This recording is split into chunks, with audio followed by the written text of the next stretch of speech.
Aujourd'hui, au message subconscient, est-il possible d'être sage sans avoir vécu un passé tragique? Dans le développement personnel et spirituel, il se fait souvent des entrevues entre différents intervenants dans le domaine. Dans ces entrevues, il y a souvent une question qui est posée de dire parle-moi de ton passé ou qui es-tu, une telle personne.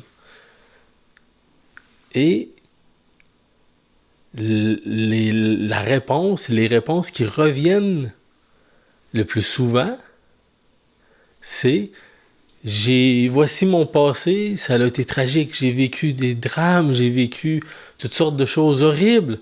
Et la personne qui mène l'interview va dire ah oui, c'est triste. Ah oui, c'est souffrant. Et on est là à regarder ça. On regarde quelqu'un d'autre nommer, parler de sa souffrance. Oui, de parler de sa souffrance, ça peut être utile sur le coup, sur le moment. Mais est-ce réellement utile d'en parler quand ça fait plusieurs années que c'est passé? Ce que ces personnes nous disent, c'est qu'ils ont eu besoin dans leur vie de vivre des moments vraiment tragiques pour s'éveiller à autre chose. Mais plus on avance dans le temps et dans les générations, moins nous avons besoin de vivre de grands chocs pour s'éveiller, puisque les êtres humains, les nouvelles personnes qui s'incarnent sont sont déjà plus éveillés, déjà dès leur naissance, dès le début de leur vie. Ils n'ont plus besoin de vivre des grands bouleversements dans leur vie pour être portés plus vers la sagesse, vers l'éveil. Donc, arrêtez partout, dans plein de circonstances, de dire qu'il faut avoir vécu des drames pour être sage. C'est vrai pour certaines personnes, mais pour d'autres, c'est totalement faux. Ils n'ont pas eu besoin de ça. Si on est éveillé, déjà éveillé, on n'aura pas besoin de vivre des problèmes pour nous aider à nous éveiller puisqu'on l'est déjà. Alors, il y a de plus en plus de gens qui sont déjà éveillés plus rapidement, plus instinctivement, même sans avoir lu de livres de développement personnel, spirituel. Il y a des gens qui vivent simplement sans être impliqués dans ce domaine.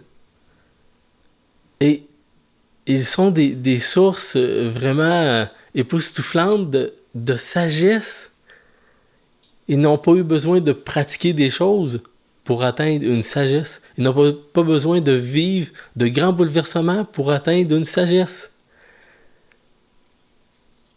Et ce que je perçois malheureusement dans plusieurs intervenants dans le domaine, c'est qu'il y a une certaine croyance, même populaire, des gens qui ne sont pas encore, disons, guéris ou qui n'ont pas encore saisi comment se comporter avec leur ego, que ils parlent de leur souffrance et les gens qui sont pas assez guéris, ils vont en vouloir de cette souffrance, ils vont se reconnaître dans cette souffrance.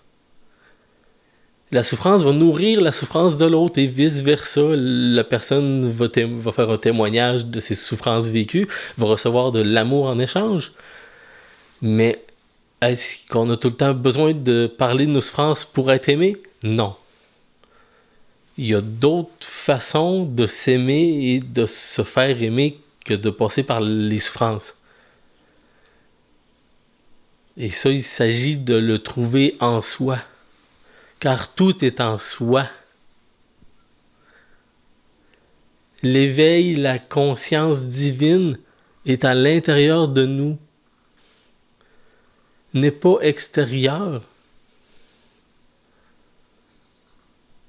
Nous pouvons tous toucher à la sagesse.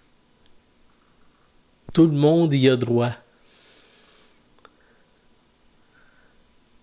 Et sur ce, je vous souhaite à tous d'aller vers la sagesse et l'éveil toujours en plus grand nombre. Merci d'avoir été à l'écoute de Messages au subconscient et à la prochaine!